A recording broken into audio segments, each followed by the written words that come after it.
guys, welcome back to Mrs. Malkani. So happy Monday to all of you, and I see that we've done a really good progress. We are progressing quite fast, which is good. So I'll quickly do a recap on the numbers because I'm going to cover numbers from 10 to 20, but first I'll be recapping 1 to 10 with you guys just to make sure that we are all in the same zone. So let's see. Uno, dos, tres, cuatro, cinco, seis, siete, ocho, nueve, 10. So this is how we'll be reading from 11 to 20.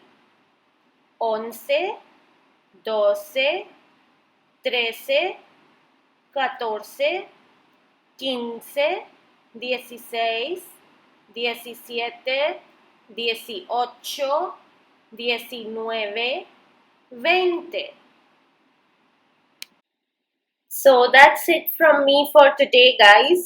I know I said we'll be doing the fruits, but I thought probably this was much more relevant for today. So I'll be catching up with you soon with the fruits, and see you. Bye bye. Happy Monday.